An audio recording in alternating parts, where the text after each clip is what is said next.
कि मैं दुनिया के सामने खुल्लम खुल्ला ऐलान कर सकूं कि आजाद हिंद फौज अब बिल्कुल तैयार है। ये आवाज है उस महान क्रांतिकारी की जिन्होंने देश की पहली स्वतंत्र सेना आजाद हिंद फौज को खड़ा कर भारत में ब्रिटिश हुकूमत की नींव हिला दी थी, जिन्होंने स्वतंत्र भारत की पहली आजाद हिंद सरकार बनाई थी। इस सरकार की अपनी करेंसी, बैंक, अदालत और खुफिया एजेंसी भी थी और आजाद हिंद सरकार को जापान, जर्मनी, इटली और यहां तक चीन ने भी भारत सरकार का दर्जा दिया था। दुनिया के इतिहास का सबसे बड़ा तानाशाह एडोल्फ हिटलर भी नेताजी सुभाष चंद्र बोस के सामने सिर झुकाता था।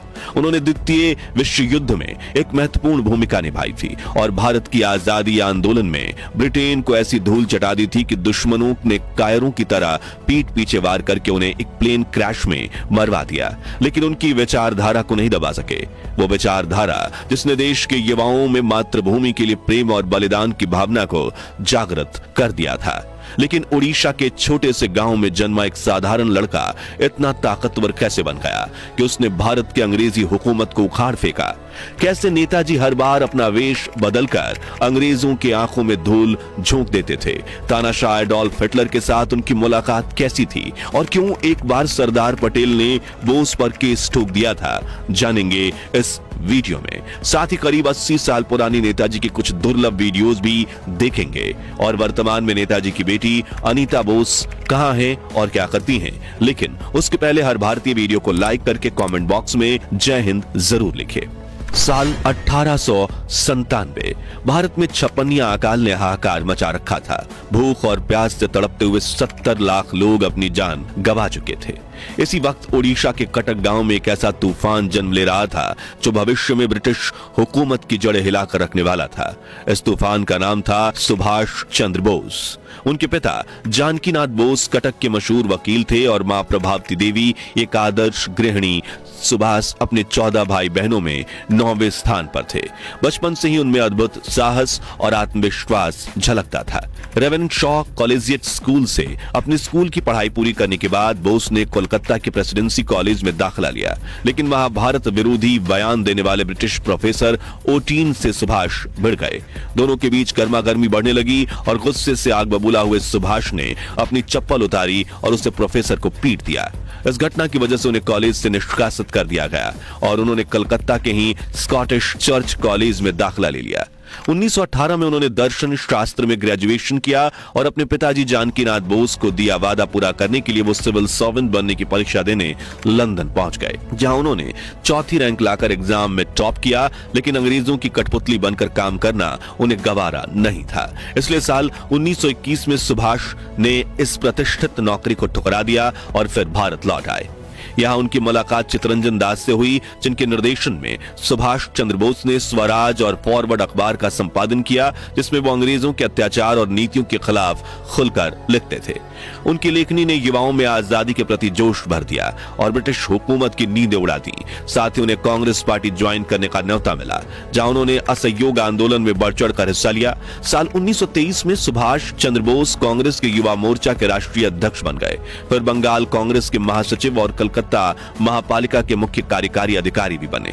इधर सुभाष चंद्र बोस की अखबार दिन प्रतिदिन लोकप्रिय होता जा रहा था और युवाओं में ब्रिटिश हुकूमत के खिलाफ राष्ट्रवादी आंदोलन की चिंगारी भड़क रही थी, जिससे अंग्रेजों की रातों की नींद उड़ गई थी। लेकिन वो चाहकर भी इस न्यूज़पेपर का कुछ नहीं कर पा रहे थे, क्योंकि नेताजी की लिखावट हमेशा तथ्यों के आधार पर होती थी। ऐसे में अंग्रेजों ने दूसरा रास्ता चुना और साल 1925 में क्रांतिकारी आंदोलनों से संबंधित बताकर उन्हें बर्मा के मांडाले कारागार में भेज दिया, जो उस वक्त बीमारियों और आभाओं का घर हुआ करती थी। इसी जेल में नेताजी तपेदिक यानी टीबी की जानलेवा बीमारी से ग्रसित हो गए, लेकिन उन्होंने इस बारे में कभी किसी को नहीं बताया, बल्कि जब भी वो अपने घर वालों को चिट्ठी लिखते तो उसमें जेल की इतनी तारीफ करते मानो धरती पर मौजूद स्वर्ग हो। ये जेल भी उनकी हिम्मत नहीं तोड़ पाई और रिहा होकर उन्होंने स्वतंत्रता लड़ाई को और तेज कर दिया। साल 1930 में उन्हें पहले कांग्रेस का महासचिव और फिर कलकत्ता के मेयर के रूप में चुना गया। इसी साल उन्होंने सविनय अवज्ञा आंदोलन में बढ़ चढ़कर हिस्सा लिया, जिसके चलते अंग्रेजों ने उन्हें गिरफ्तार कर लिया। साल 1931 तक जेल में उनकी तबियत खराब होने लगी, इसलिए उन्हें इलाज के लिए ऑस्ट्रिया भेज दिया गया। यहाँ उनके साथ एक दिलचस्प किस्सा हुआ, जिसके बारे में काफी कम लोग जानते हैं, तो ऑस्ट्रिया में उनकी मुलाकात सरदार पटेल के बड़े भाई विट्ठल भाई पटेल से हुई, जो काफी बीमार थे। नेताजी ने उनकी खूब सेवा की, जिससे विट्ठल भाई काफी प्रभावित हुए और जब गुजरे तो उन्होंने अपनी जायदाद का एक हिस्सा देशहित करने के लिए नेताजी के नाम कर दिया। लेकिन सरदार पटेल को यह बात रास नहीं आई। दोनों के बीच विवाद हुआ और सरदार पटेल ने नेताजी पर केस ठोक दिया और नेताजी केस हार गए। सरदार पटेल और नेताजी बोस की मंजिल एक ही थी, आजादी, लेकिन रास्ता काफी अलग था, इसलिए दोनों के बीच हमेशा मतभेद जरूर रहे। 1930 के दशक में नेताजी सुभाष चंद्र बोस का जेल आना जाना लगातार जारी रहा।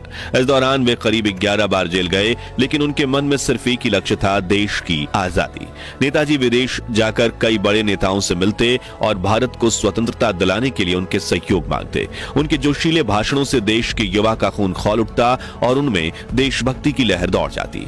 हालांकि महात्मा गांधी को आजादी के लिए सुभाष चंद्र बोस के विचार और तरीकों से ज्यादा सहमति नहीं थी, इसलिए गांधी जी का झुकाव पंडित नेहरू की ओर अधिक था, जिसके चलते नेताजी और नेहरू के विचारों में अक्सर मतभेद देखने को मिलते हैं। केवल इसी कारण से साल 1939 में नेताजी ने कांग्रेस अध्यक्ष पद से इस्तीफा दे दिया और 3 मई 1939 को इन्होंने कांग्रेस के अंदर ही फॉरवर्ड ब्लॉक के नाम से अपनी अलग पार्टी बना ली। लेकिन सन 1940 में उन्हें कांग्रेस से निकाल दिया गया और फॉरवर्ड ब्लॉक से स्वतंत्र पार्टी बनकर उभरी। नेताजी की पार्टी ने अंग्रेजों के खिलाफ अपने आंदोलनों को तेज कर दिया और घबराए हुए अंग्रेजों ने पार्टी के सभी बड़े नेताओं को गिरफ्तार कर लिया, जिनमें नेताजी भी शामिल थे। उस वक्त देश में द्वितीय विश्व युद्ध अपने चरम पर था और नेताजी जानते थे कि यही वो समय है जब वो इस युद्ध का फायदा उठाकर देश को आजादी दिलवा सकते हैं।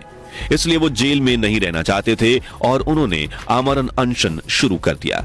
उन्होंने अंग्रेजों से मुझे रिहा करो वरना मैं जीना छोड़ दूंगा। कई दिनों तक भूखे रहने की वजह से उनकी तबीयत बिगड़ने लगी और ब्रिटिश सरकार ने हार मानकर उन्हें जेल से रिहा कर हाउस अरेस्ट में रखा, जहां ब्रिटिश पुलिस वाले उन पर दिन रात नजर रखते थे। लेकिन उन्होंने अपने वेश को बदलकर कैसे अंग्रेजी हुकूमत को चकमा दिया, वो कहानी बेहद दिलचस्प है। तो हाउस अरेस्ट के दौरान एक बार नेताजी ने बाहर खड़े पुलिस वालों तक खबर पहुंचाई कि मैं कुछ दिन एकांत में बिताना चाहता हूं, इसलिए मुझसे मिलने घर मत आइएगा। लेकिन असल में वो अपनी दाढ़ी मूंछ उगा रहे थे और 17 जनवरी की रात उन्होंने पठानी सूट पहनकर अपना वेश पूरी तरह से बदल दिया और हाउस अरेस्ट से भाग निकले और अफगानिस्तान चले गए, जहां उन्होंने गूंगे बहरे पठान का किरदार निभाते हुए सोवियत संघ की सीमा तक का सफर तय किया, जहां से मॉस्को जाने के लिए उन्होंने एक इटालियन आदमी ऑरलैंडो मोज़ाटा का भेष धारण कर और नकली पासपोर्ट के जरिए आसानी से अफगानिस्तान की बॉर्डर पार कर ली। भारत में अंग्रेजों को लगभग 4 से 5 दिनों तक यह समझ में ही नहीं आया कि नेताजी सुभाष चंद्र बोस गायब हो चुके हैं और जब उन्हें इसकी खबर मिली तब तक बहुत देर हो चुकी थी। इस बीच नेताजी मॉस्को पहुंच चुके थे, जहां उन्होंने ब्रिटिश शासन के खिलाफ जर्मनी से मदद मांगने की योजना बनाई। अपने इस मिशन के तहत नेताजी सीधे जर्मनी के तानाशाह एडोल्फ हिटलर से मिलने पहुंच गए। हिटलर भी नेताजी के अदम्य देश प्रेम और उनके साहसिक कारनामों के बारे में सुन चुका था और यही वजह थी कि वह भी नेताजी से मिलने को उत्सुक था। यह मुलाकात इतिहास के उन पलों में से एक थी जिसने स्वतंत्रता संग्राम को एक नई दिशा दी। 29 मई 1942 को नेताजी सुभाष चंद्र बोस की मुलाकात हिटलर से हुई। हिटलर ने उनसे मिलने से पहले अपने कई बहुरूपियों को भेजा, लेकिन नेताजी ने उन्हें तुरंत पहचान लिया। इससे प्रभावित होकर हिटलर खुद मिलने आया। नेताजी ने उनसे कहा, आप अपनी आर्मी के साथ भारत में ब्रिटिशर्स पर हमला करो, क्योंकि इस वक्त भारत ब्रिटिश एम्पायर का दल है। जो धड़कना बंद हो गया तो दूसरे विश्व युद्ध में ब्रिटिश एम्पायर हार जाएगा। लेकिन हिटलर ने कहा कि मैं ब्रिटेन में इन पर हमला करके इन्हें कमजोर बनाता हूं, आप भारत में कीजिए। वहीं उसने इस मुलाकात के सम्मान के रूप में जर्मनी में कैद 4000 भारतीय कैदियों को रिहा कर दिया। साथ ही हिटलर ने नेताजी की जापान के प्रधानमंत्री तोजो हिदेकी से मुलाकात तय करवाई और उन्हें पनडुब्बी से सुमात्रा भेजा। इस प्रकार नेताजी सबमरीन में सफर करने वाले पहले भारतीय बने। सुमात्रा से विमान द्वारा टोक्यो पहुंचे, जहां तोजो ने उन्हें समर्थन दिया और ब्रिटिश सेना के भारतीय कैदियों को रिहा कर दिया और इन सैनिकों के साथ नेताजी ने यहीं पर बनाई आजाद भारत की पहली सेना, आजाद हिंद फौज। हिटलर ने सुभाष बाबू स्वागत किया और जर्मनी में तिरंगी झंडे के नीचे अपने देश को आजाद करने के लिए सुभाष बाबू ने जय हिंद के नारे के साथ आजाद हिंद फौज कायम की। नेताजी की इस फौज ने सिंगापुर, बर्मा और मणिपुर में ब्रिटिशर्स के खिलाफ युद्ध लड़ा और जापान को जीत दिलवाई, जिससे खुश होकर जापान ने न सिर्फ आजाद हिंद फौज को फंड्स और हथियार सप्लाई किए बल्कि अपने मित्र राष्ट्रों में उनकी फौज को अपनी मिलिट्री बेस बनाने की अनुमति भी दी। इसी बीच जापान नियंत्रित सिंगापुर में इंडियन इंडिपेंडेंस लीग यानी आजाद हिंद संघ के प्रधान रास बिहारी बोस ने नेताजी को सिंगापुर आने का इन्विटेशन दिया और 2 जुलाई 1943 के दिन नेताजी सिंगापुर पहुंचे।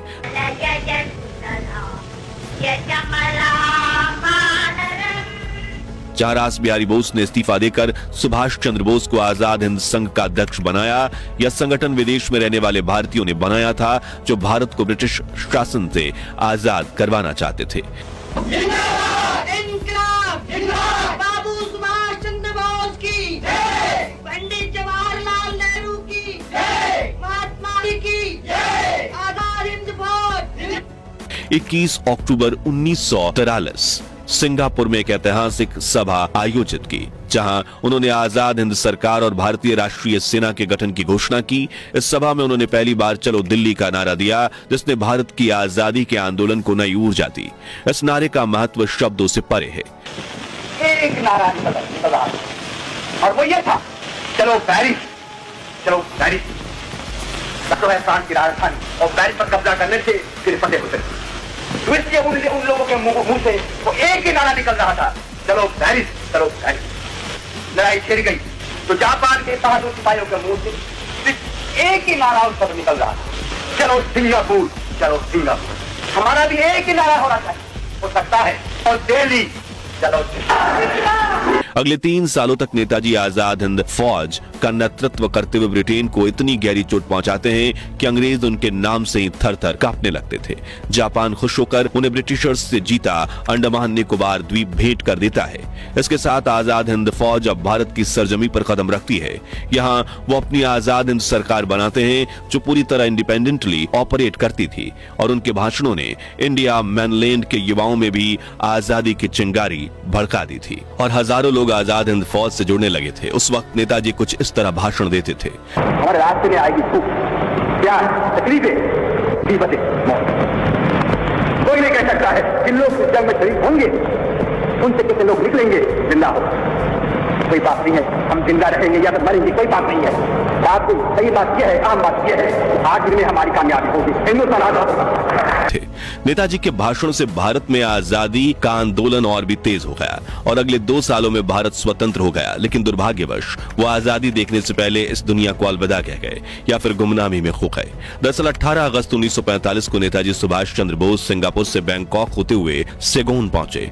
वहां से आगे जाने के लिए कोई जापानी विमान उपलब्ध नहीं था, लेकिन काफी प्रयासों के बाद उन्हें एक जापानी बम वर्षक विमान में जगह मिली। हवाई अड्डे पर अपने साथियों के साथ हाथ मिलाकर जय हिंद कहा और विमान में सवार हो गए। कुछ ही देर बाद विमान क्रैश हो गया और नेताजी की मौत हो गई।